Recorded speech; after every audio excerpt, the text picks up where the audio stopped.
婉姐，我妈让我假装失业回娘家，年薪1000万的我照做。丈夫全家露出真面目后，我抱住她，妈，你早就看穿了。我说出被裁员3个字的瞬间，婆婆的手就伸到了我面前。既然没收入了，家里的钥匙先交出来吧。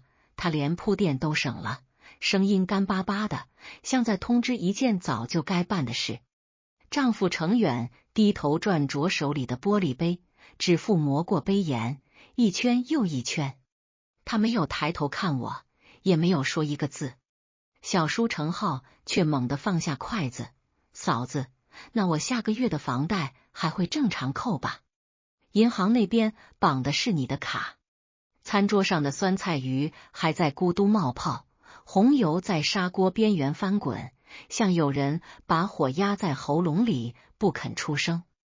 我坐在程家那张花了大价钱定制的红木餐桌前，手里那双筷子还没完全拿稳。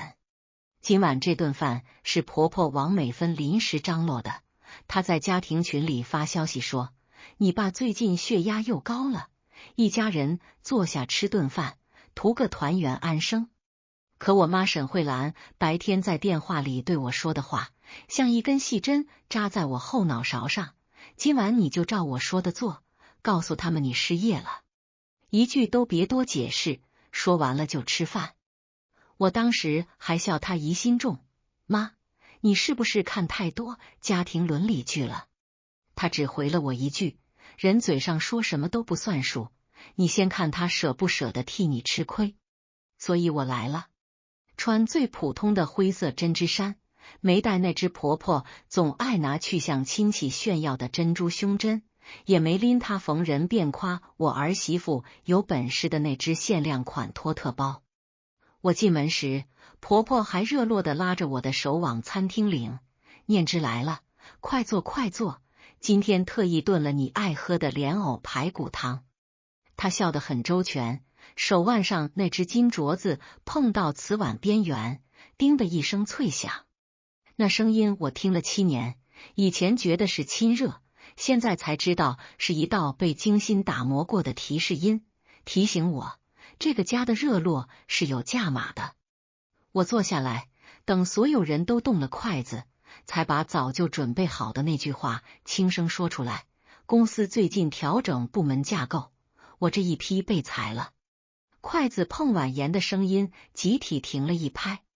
婆婆脸上那种精心维持的笑意像被人缓缓拧暗的灯泡，一寸一寸退下去，嘴角的弧度还在，眼睛已经不笑了。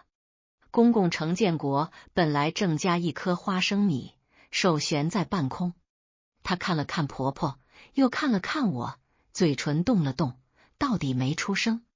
小叔程浩反应最快，他没有问我累不累，有没有补偿，接下来怎么打算。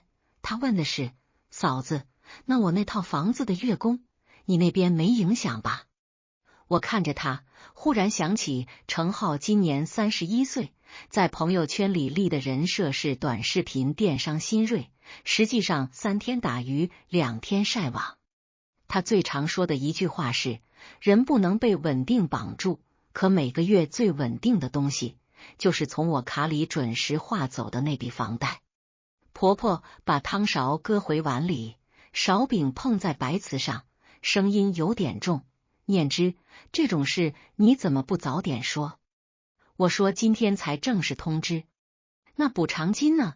她追问，目光落在我脸上，像在评估一笔坏账。我低声说，还没谈好。婆婆的手指在桌面上敲了2下，指甲磕出细碎的响，那就麻烦了。她偏过头看程远，远远一个人上班也不容易，家里现在用钱的地方又多。你爸的药不能停，浩浩房子刚供上，下个月你姑妈家孩子结婚，人情份子也不能少。他说一句，我心里就自动对上一笔数字，公公的降压药和定期复查，小叔每月13000的房贷，亲戚之间的人情往来，婆婆每年2次的高端体检套餐，还有程远去年投资餐饮失败留下的37万亏空。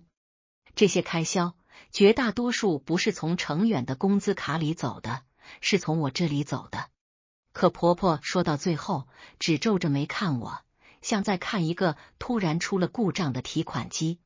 念之，不是妈现实啊。她把语气放缓了些，放缓之后反而更刺耳。你现在没收入了，就得学着省着点过。家里的账暂时不能再让你管了，钥匙也先放我这儿，等你找到工作再说。他朝我摊开手掌，掌心向上，纹路粗糙，指甲修得很整齐。那只手在半空中悬着，稳稳的，像等着一件理所当然的东西。餐桌下面，我的手机震了一下，应该是公司群里有人在讨论下周的欧洲区风控会议。年薪1000万的我，今天下午刚签完一份海外并购的风险评估报告，晚上却坐在这里听我的婆婆宣布，我不配再拿程家的大门钥匙。程远看到我没动，终于开口了。他抬起眼，声音压得很低，像是在照顾我的情绪。念之，妈也是怕你最近心情不好，万一冲动花钱或者跟家里闹别扭，让他先保管几天，又不会少什么。等你这阵子缓过来了，我再跟他要回来。我看着他的眼睛，结婚7年，我熟悉他每一个表情下面的潜台词。他说妈也是怕你的时候，意思其实是你别让我为难。你也觉得我失业第1天就该交钥匙？他顿了一下，端起面前的酒杯抿了一口。你别把话说得这么难听。现在家里情况特殊，大家都要顾全大局。顾全大局这4个字，我听了7年。我加班到凌晨2点回家，婆婆打电话让我第2天早起去银行给小叔转首付。她说顾全大局。公公突发眩晕住院，婆婆嫌护工1天300太贵，要我请假在医院陪夜。她说顾全大局。程浩做电商压了20万库存，血本无归。婆婆哭着说家里不能散，让我先店上周转。她说顾全大局。每一次大局都刚好落在我肩膀上，不多不少，正好是我能扛的分量。婆婆像是怕我听不懂，又补了一句，女人失业不是什么大事，正好趁这段时间学着照顾家里。以前你收入高，说话做事难免硬气，现在也该把性子放软一点了。她说完站起来，绕过半个桌子，把我面前那副碗筷端走了。她走到靠厨房门口的小凳前，把碗筷放上去，回头对我说，今晚你坐那边吧，这边是主位，你爸血压高，让他坐得宽敞些。那不是公公平时坐的位置，那是我7年里一直坐的位置。我出钱换的餐桌，我出钱买的餐椅，我出钱安的暖色吊灯。每次亲戚来家里吃饭，婆婆都让我坐那里，拉着我的手对所有人说，我们家念之有本事，年薪100万。哦不，现在是年薪1000万了，是程家的福气。如今我一句失业，福气就变成了负担。餐厅安静了几秒，公公咳了一声，没有看我。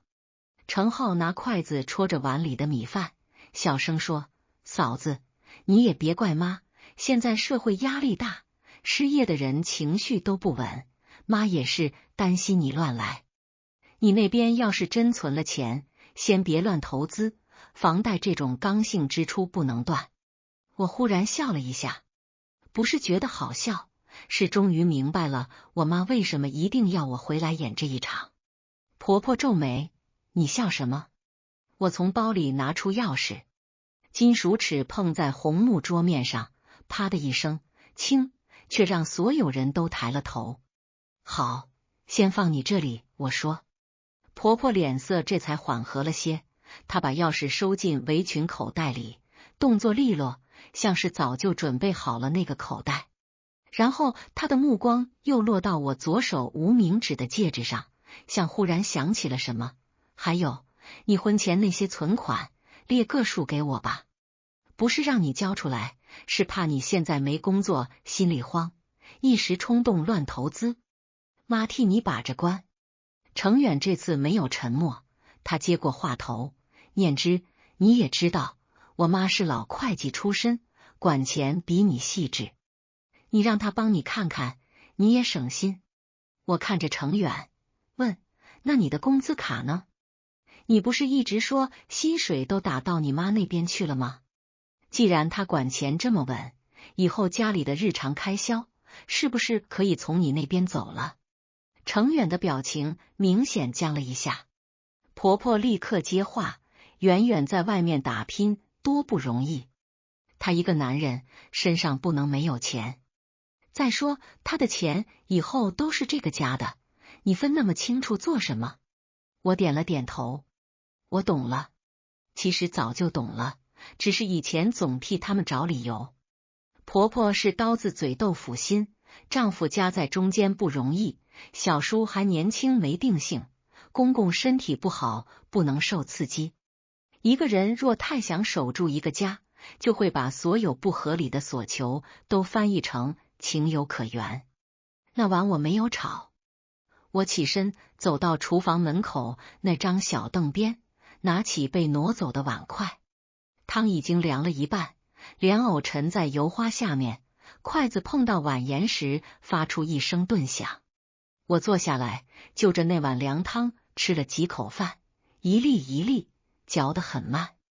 婆婆见我没再反驳，语气又软了下来：这才对嘛，女人能屈能伸才是本事，远远愿意养你是你的福气。程远也像松了口气，站起来送我到门口。他替我拉开防盗门，楼道里的声控灯亮起来，昏黄的光裹着消毒水和隔夜油烟混在一起的味道。以前每次从程家出来，我都会在手机备忘录里记下该给公公买什么药，该缴哪笔费用，婆婆又提了哪家亲戚的人情往来。可这一次我什么都没记。程远按住电梯门，声音压得很低：你今天太突然了，妈一时接受不了。她年纪大了，安全感差，你别跟她计较。我问：那你呢？我怎么了？你接受的倒挺快的。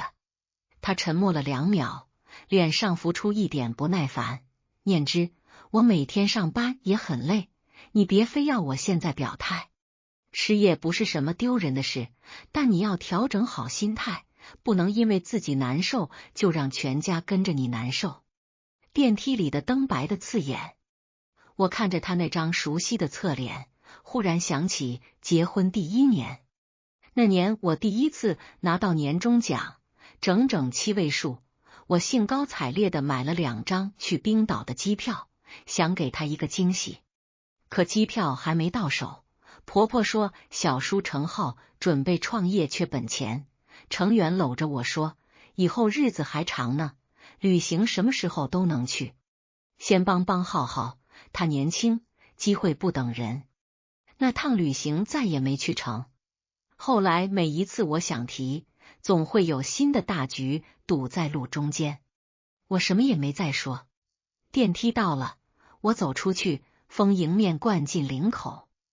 我回头看了一眼，程远还站在电梯里，手按着开门键，嘴唇动了一下，像想说什么，最后只说了句：你先回娘家住几天，冷静一下，别在家里跟妈硬碰硬。等你情绪稳了，我再接你回来。电梯门合上，他的脸被一寸一寸隔在外面。手机很快震了一下，程远发来一条消息：妈也是为了这个家，你别闹得太难看。我盯着那行字看了很久。电梯叮一声到了1楼，门打开，夜风涌进来，我把手机翻了个面，扣在掌心。回到娘家时，我妈沈慧兰正坐在客厅的小茶几前，她戴着老花镜，手边放着一盆半死不活的绿萝，叶子耷拉着，盆土却浇得湿漉漉的。像他这个人，嘴上说的再硬，手底下永远忍不住多给一点。他听见门响，头也没抬，只问了一句：“钥匙收了？”我换鞋的动作顿了一下，你怎么知道？他把老花镜往鼻梁下面一拉，从镜框上方看我，我只是老了，又不是傻了。桌上放着一张纸，我走过去，看见上面密密麻麻列着数字：公共城建国，3年医疗费及康复支出26万8千。小书城号，购房首付40万。小书城号，房贷代付27个月，35万1千。程远投资失败，填补亏空37万。婆婆每月生活补贴累计11万2千。程家亲戚人情往来8万4千。家庭日常开销，水电物业、旅行定金、购车首付，每一笔后面都有日期、金额、支付方式。我越看手指越凉。妈，你什么时候整理的？他拿起红笔，在纸的最下面画了一条横线，从你每次回娘家只说他们最近不容易的时候开始。我喉咙忽然堵了一下。沈慧兰把那张纸推到我面前，语气仍然硬：顾念之，你年薪再高也不是提款机，你能力再强也不是程家的保险箱。他又把手机推过来，屏幕上是我的银行代扣管理页面，从今晚开始，一笔也别替他们付了。我看着那张纸，看着那些我曾经以为是照顾、是责任、是婚姻里互相扶持的条目。7年里，我用他们把自己绑在了程家那张红木餐桌上，而婆婆只需要一句你失业了，就连人带碗筷把我挪到了厨房门口。手机又震了，这一次是程浩发来的语音，我没点开。我妈端起茶杯喝了一口，不用听，多半是问钱。我握着手机，手指停在关闭自动扣款的按钮上。客厅里很安静，墙上那只老钟滴答滴答走着，厨房的水壶烧开了，咕噜咕噜顶起壶盖。我按下了确认，屏幕上跳出一行提示：已关闭所有自动代扣服务。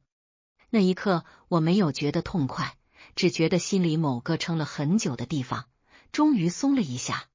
第二天早上7点半，我的手机像被什么掐住了脉搏，一下接一下的狂震。先是程浩：嫂子，银行怎么提示扣款失败了？你卡里没钱了？你不是说有存款吗？接着是婆婆，她发了3条语音，一条比一条长。我没有点开，直接转文字：顾念之，你就算失业了，也不能拿全家的生活开玩笑。浩浩的房贷是正经事，逾期了影响他以后征信，你负得起这个责吗？最后才是程远，他没有打电话，只发来一行字：你把情绪带进钱里就没意思了。我坐在娘家餐桌前，面前是一碗阳春面，葱花绿莹莹的飘在汤面上，旁边还有一颗我妈煎的边缘焦黄的荷包蛋。沈慧兰正在厨房切葱，刀落在砧板上，笃笃笃，稳得像打算盘。她瞥了我一眼：别看手机了，看面。面坨了，你前夫也不会替你吃。还没离呢，我说。他把葱花往我碗里一撒，嘴硬也算婚姻财产吗？我被堵得半天没说话。手机又震，这次是程家的家庭群。婆婆发了一段长语音，背景音里有碗筷碰撞声，像是在早餐桌上发的。我仍然没点开，转文字显示：念之，妈昨晚话是重了点，但你今天一早停掉浩浩房贷，这就太不懂事了。你是嫂子，你帮了这么多年，怎么能说停就停？一家人不是这么过日子的。我回了7个字：我没有收入，无法代付。群里安静了不到10秒。程浩跳出来，嫂子你别开玩笑啊，银行那边逾期真的会上征信的。我回，你的征信应该由你自己负责。这句发出去之后，我的手指竟然有点发麻，不是害怕，是不习惯。7年来我处理程家的事处理得太顺手了，谁生病我挂号，谁缺钱我转账，谁得罪亲戚我去原厂，谁忘了日期我设提醒。我甚至知道公公每次复查前1天会忘记空腹，婆婆每逢月底会恰好路过药店门口。这些事没人逼我记，可我就是记了。像一个站在漏雨屋子里的人，先拿盆接，再拿毛巾堵，堵到最后，所有人都以为这屋子本来就不漏。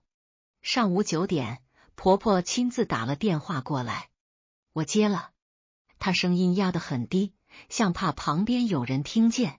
念之，你现在在你妈那儿？你妈是不是跟你说什么了？没等我回答，她立刻接下去，我就知道，她一个寡妇把你拉扯大，心里总觉得别人会占她女儿便宜。可你都嫁到程家了，不能事事听娘家的。我看着桌上那盆半死不活的绿萝，叶片粘着，盆土却亮晶晶的。我妈每次嘴上说要扔，转头又悄悄给它挪到有光的地方。我忽然觉得自己很像那盆绿萝，看着还活着，其实早被浇得喘不过气。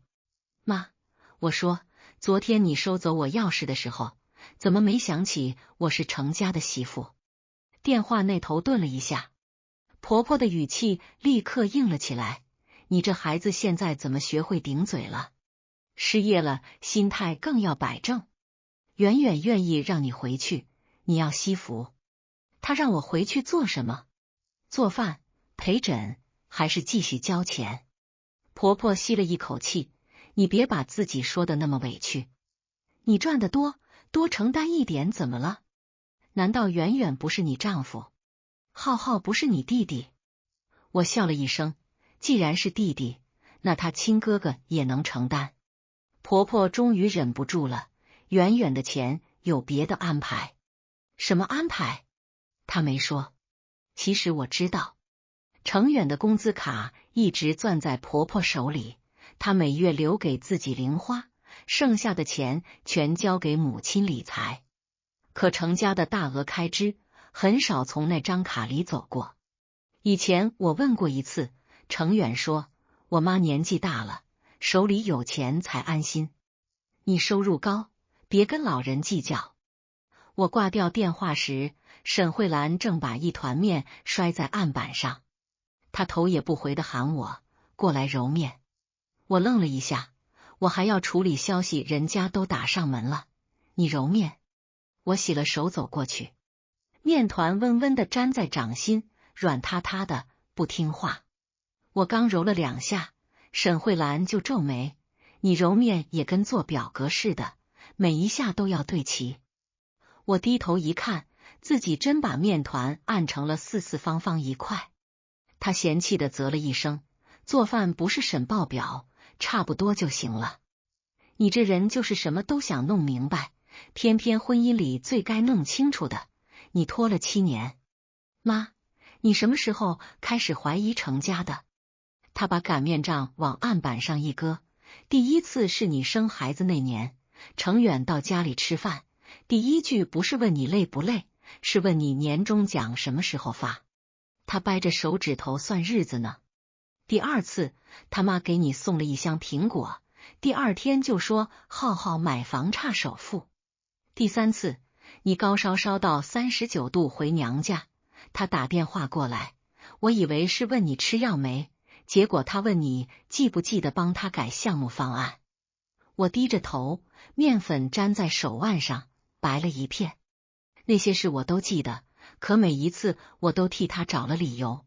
他工作压力大，他不会表达，他被家里逼得太紧，他其实心里有我。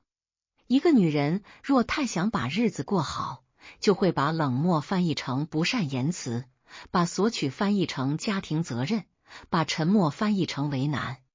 中午，程远终于打了电话过来，他那边很吵，像在公司茶水间，咖啡机嗡鸣。有人经过时笑了一声。顾念之，你到底想怎样？他开口就是这句。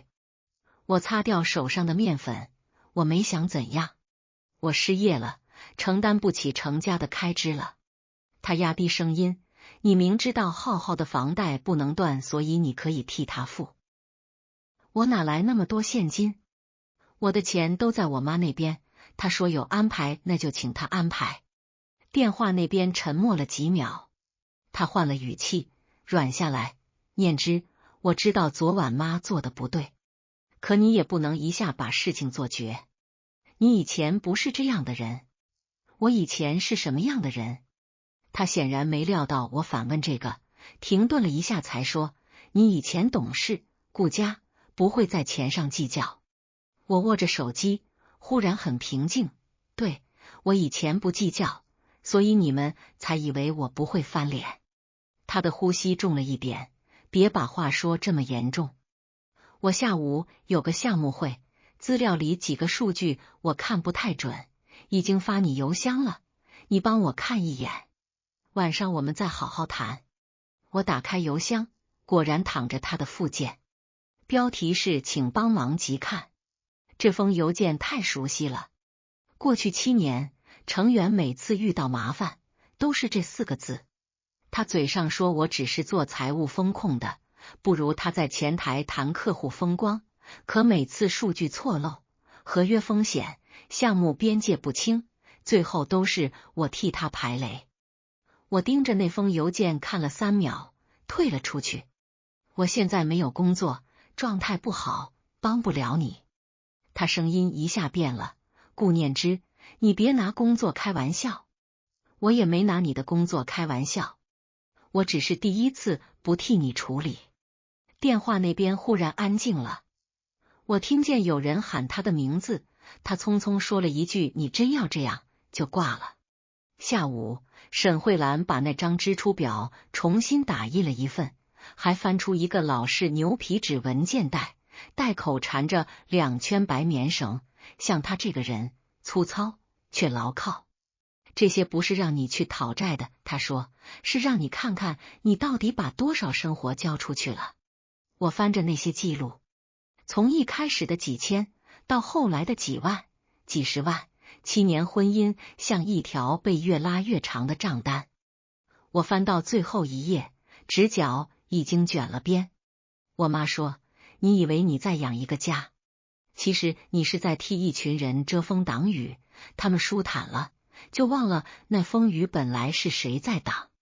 傍晚6点，婆婆发来一张电子邀请函，公公程建国的60大寿定在3天后，酒店最大厅，请了亲戚同事好几桌。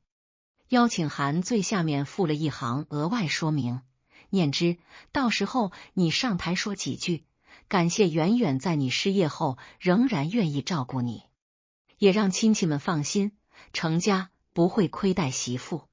我看着那行字，看了很久。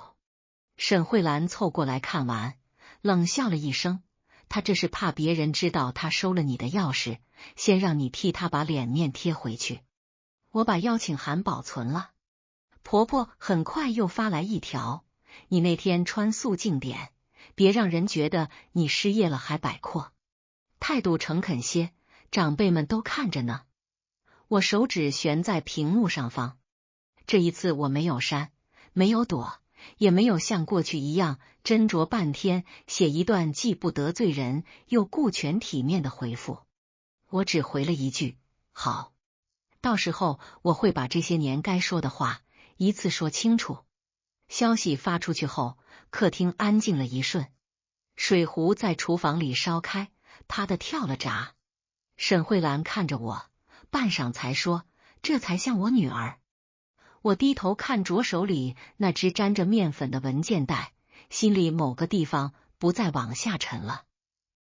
不是因为我准备赢，而是因为我终于不打算再替他们输。公公60大寿那晚，婆婆把我的座位安排在了上菜口旁边。那是整个大厅离主桌最远的位置。服务员端着热汤经过时，托盘边缘总会碰到我的椅背，哐当一声。我刚坐下，婆婆就笑着对旁边亲戚说：“念之最近工作调整，主动说坐边上方便帮忙上菜，这孩子越来越体贴了。”她嘴上这么说，手却按着我的肩膀，不让我起身。宴会厅里灯光明亮，红色寿字贴在舞台正中央，投影幕上轮播着程家这些年拍的全家福。每一张照片里，我都站在角落，笑得规矩而模糊，像一个被 P 上去的装饰元素。程远穿着深色定制西装，正在和几位合作方代表寒暄。他端着酒杯的姿态很温和，说话时习惯微微侧身，显得谦逊又有分寸。有人问起我，他便笑着说，他最近工作有点变动，压力大，家里也在陪他调整。话说得很漂亮，听起来像他撑着我。婆婆在亲戚那边把这句话接过去，夫妻嘛，就是要互相扶持。念之以前工作太忙，家里很多规矩没学会，现在正好慢慢补上。我低头看着面前那杯茶，茶水是温的，杯底压着一片舒展不开的茶叶。沈慧兰坐在我旁边，正慢慢剥一颗花生，她剥得很细，连花生衣都码在小碟边沿，像在等某个时机。她低声说：“别急，先听他们把话说完。”寿宴正式开席后，婆婆先上台致辞。她握着话筒，对着台下几十桌人蒋公公这些年身体不好，2个儿子孝顺，家庭和睦。说到我时，她特意停了一下，目光往我这边递过来。我们家这个媳妇啊，能力是有的，就是以前太要强了。最近遇到一点工作上的坎，远远没嫌弃她，我们程家也没嫌弃她。人呢，跌倒不要紧，重要的是要懂得感恩。台下有人点头，有人转头看我。我听见身后一桌有个亲戚小声说：“女人赚再多有什么用？最后还不是要靠老公。”服务员刚好撤走一道凉菜，瓷盘碰在一起，清脆的让人心口发紧。程远走到我身边，弯腰凑近我耳边：“妈今天高兴，等会儿你上去敬杯茶，说2句软话，别让爸的寿宴难堪。”说什么？我问。他看着舞台，没有看我，就说：“谢谢家里包容你，谢谢我这段时间照顾你。亲戚都在，你给妈一个台阶，也给自己留条退路。”我忽然觉得他很陌生，陌生到我怀疑过去7年，我到底是怎么把这个人叫成丈夫的。程浩也凑过来了，端着酒杯笑嘻嘻的：“嫂子，等会儿你顺便跟妈提一句，房贷那事让他先帮我垫2个月，你跟他说比我管用。”我转头看着他：“你的房贷为什么要我跟他说？”程浩脸上的笑僵了一下。婆婆在台上朝我招手：“念之，来，过来给你爸敬杯茶。”全场目光聚过来，我站起来，椅子腿擦过地面，发出短促的一声。我端着茶走上台，婆婆伸手接过话筒，先替我开了头：“念之今天是有话想跟大家说的。她这段时间不容易，远远也不容易。夫妻之间啊，该低头时就低头，家才过得下去。”她把话筒递给我，我没有立刻接。沈慧兰忽然放下了茶杯，杯底磕在桌面上，不重，却让附近几桌都安静了一下。她抬起头看着婆婆，声音不大：“你刚才说一家人不能计较，是吧？”婆婆脸色微微一变，但很快又笑出来：“亲家母，今天是喜日子，咱们别把话说那么生分。”不生分。沈慧兰站了起来：“既然是一家人，那就把一家人的账放一块说，也让大伙学学你们程家的规矩。”宴会厅里的笑声慢慢小了。程远皱眉，妈，您先坐下。沈慧兰看都没看他，我不是你妈。你妈在台上，刚才教我女儿低头呢。有亲戚低低吸了口气，婆婆的笑挂不住了。念之，你看你妈这是什么态度？我接过话筒，声音不大，话筒却把每个字都送出去了。妈，你刚才让我道歉。我道。婆婆神色稍缓，我转向公公，爸，这些年您复查、住院、买药，一共26万8千，是我付的，不是程远付的。今天您60大寿，酒店定金3万2，也是我付的。公公手里的酒杯顿在半空。婆婆立刻接话，你这孩子怎么在寿宴上算这些零碎账？我点头，好，医药费算零碎账。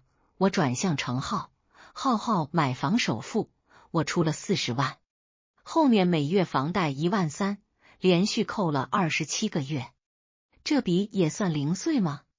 程浩的脸一下涨红了，他身边那个交往不久的女朋友慢慢放下了筷子，目光从他脸上挪开，落到了桌面某处。我又看向程远，你去年投资餐饮亏了37万，你说不想让妈担心，让我先补上，那笔钱今天也算零碎吗？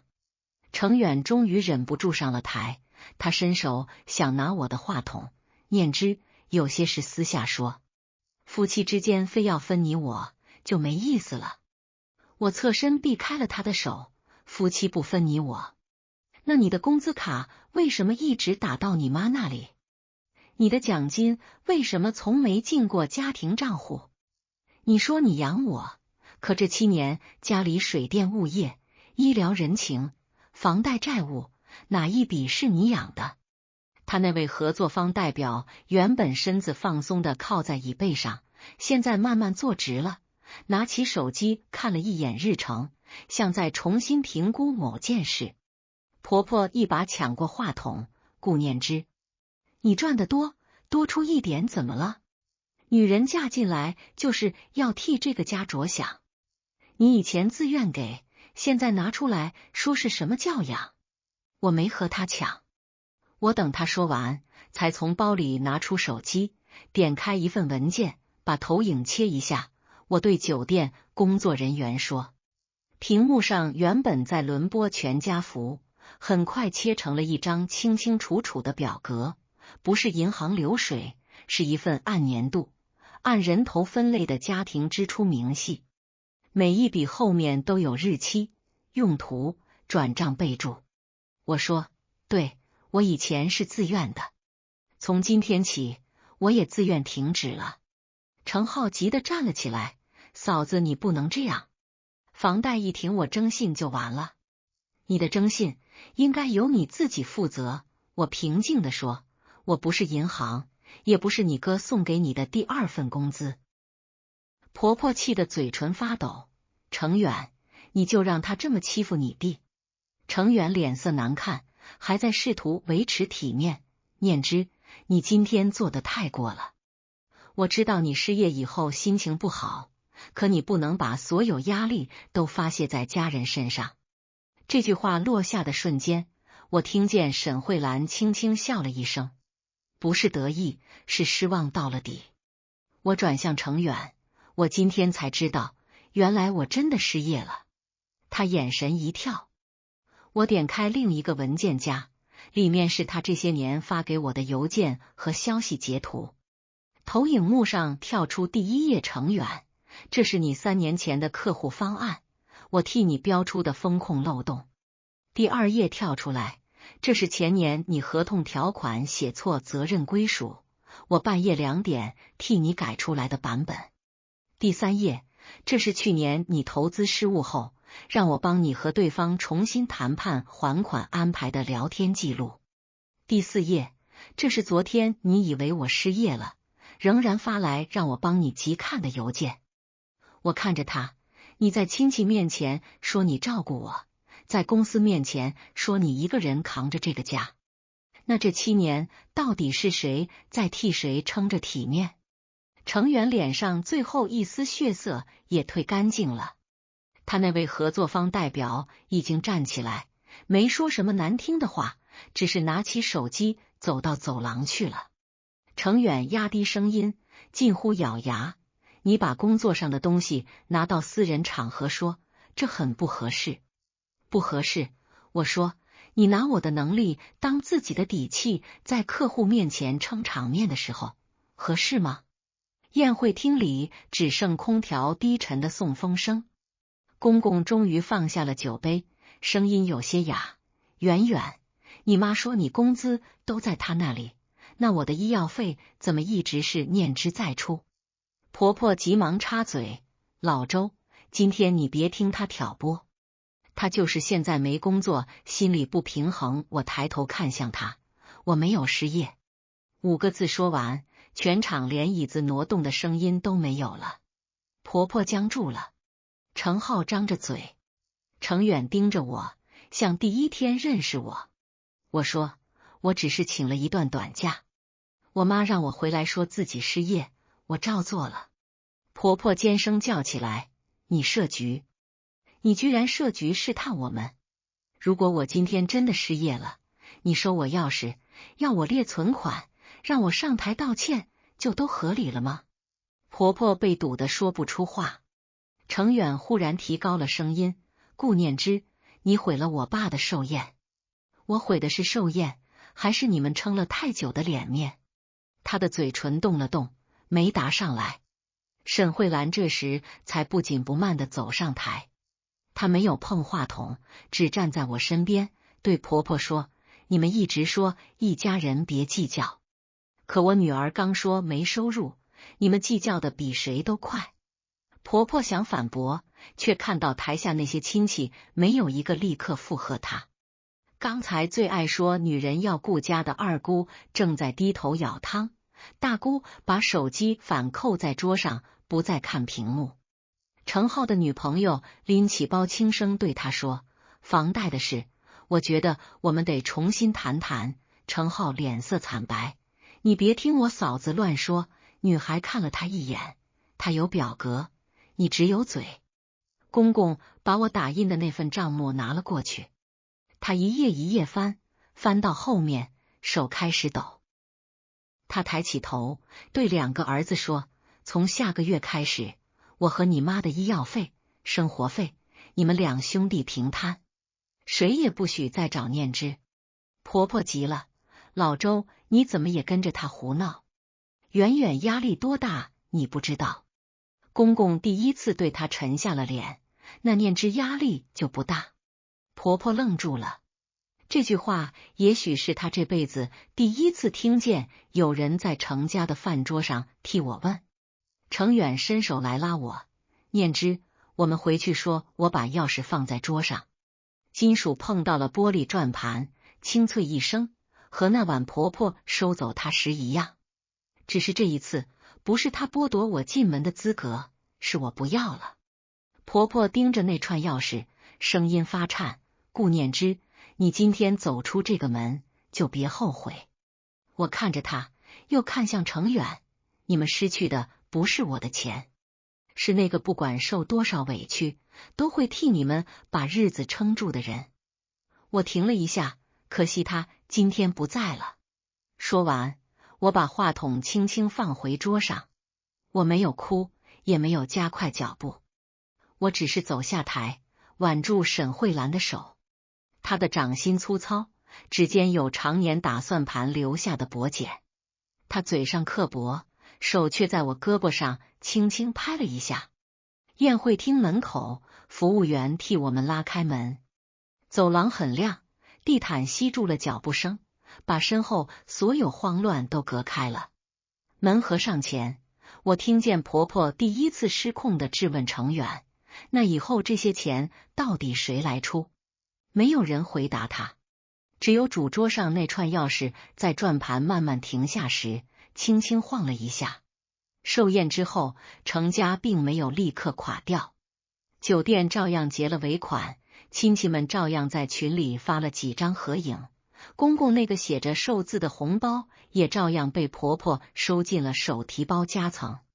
只是从那天起，很多声音变了。成家群里，婆婆不再一喊念之，所有人就默认我会出来处理问题。水电费到期那天，群里先跳出来的是物业的催缴通知。过了半小时，婆婆发了一句：“程远，你看看这个怎么缴。”程远过了很久才回：“我在开会。”又隔了10几分钟，公公发了一张模糊的缴费单照片，我下楼去问问。以前这种事他们从不需要问第2遍，我会在第1条提醒出现时就处理好，截图发回群里，顺手把下个月的也提前挂上。可现在我只是把群消息设成了免打扰。手机安静下来的时候，我正在娘家厨房揉面，案板上铺了一层薄薄的面粉，老收音机里放着评书，说书人的声音沙哑却稳当。沈慧兰坐在一旁摘豆角，那盆半死不活的绿萝被她挪到了窗台上。我看了一眼说：“都这样了还不扔？”她头也不抬：“你不也这样拖了7年？”我手下一重，面团被我按出一个坑。沈慧兰瞥了我一眼：“别拿面撒气，他又没找你付房贷。”我忍不住笑出声来，笑完胸口慢慢泛上一股酸。原来不是所有清醒都会让人立刻轻松，更多时候他像把粘在皮肤上的胶布撕下来，撕开才知道下面早就红了一片。夜里我还是会下意识看手机，程远发来过几次文件。第1次是项目评估表，第2次是客户会议纪要，第3次他只发了4个字：“在吗？帮我。”我的手指曾经无数次在收到这4个字后点开附件，熬夜替他改方案，第2天顶着黑眼圈上班。可那天晚上我把邮件关掉了，没有回复。第2天程远打了3通电话，我没接。他又发了条消息：“念之，我不是非要麻烦你，可这次真的很急。”我看着那行字，忽然明白了一件事，他不是不知道我会累，他只是一直相信，只要他说急，我就会把自己放到后面。3天后，公公在群里发了一张手写的分摊表，字歪歪扭扭，用圆珠笔写的，可列得很清楚。医疗费2个儿子平摊，生活费按月转账，程浩的房贷自己负责，亲戚人情谁家来往谁家出。婆婆在群里发了一段语音，只有3秒，转文字是：“老周，你也开始跟我算账了。”公公没回，程浩倒是回得很快：“爸，我最近真困难，要不哥先帮我垫2个月。”程远隔了20分钟才回了一句：“我也不宽裕。”这5个字出来以后，群里安静了很长时间。原来一家人不计较，只在我掏钱的时候才算数。又过了1周，程远来了娘家。那天下午刚下过雨，楼道里有反潮的气味。他站在门口，手里提着一袋糖炒栗子，纸袋被热气熏得软塌塌的，底边印出油印。那是我以前爱吃的东西，每个秋天加班回家，路过地铁口都会买一小袋，边走边包。程远那时候嫌栗子壳弄脏车里，后来他说记住了，可再也没主动买过。如今他提着栗子站在门口，西装皱了，眼下有青色。念之，他声音低下来：“我想跟你谈谈。”沈慧兰在客厅看电视，音量开得不小，新闻主持人的声音传出来。他没出来，只隔着门板喊了一句：“门口谈。”屋里刚拖过地。程远脸色有些尴尬。我接过栗子，没有让他进门。他从口袋里掏出一串钥匙递过来，家里的钥匙。我妈那天做的太过分了，我已经跟她吵过了。以后你回去，家里的钱都给你管，我的工资卡也交给你。他说这些时语气很诚恳，眼神也诚恳。若是以前，我大概会心软。可那天我看着他手里那串钥匙，只觉得它很轻很轻，轻到再也打不开我心里那扇门了。你觉得我们的问题是谁管钱吗？我问。他愣了一下，不是吗？我知道以前让你承担太多了，以后我改，我真的改。你改什么？他急切地说，我以后不让我妈插手，我会站在你这边。浩浩那边我也会处理，你别因为这一次试探就把我们7年婚姻全否了。我看着他，楼道里的感应灯暗了一下，他动了动脚，灯又亮起来。不是那7天让我想走的，我说，是此前7年。每一次你让我忍，每一次你说顾全大局，每一次我被你妈为难，你说她年纪大了，每一次你需要我的时候，我是妻子，我需要你站出来的时候，我就变成了不懂事。他嘴唇动了动，没说出话。我把那袋栗子打开，拿了一半放进自己手里，另一半递回给他。栗子我收一半。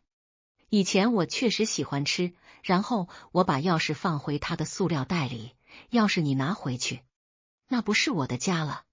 程远眼睛红了，念之，我真的不是不爱你，我只是被我妈和浩浩逼得没办法，你不是没办法，你只是每一次都选择让我比较没办法。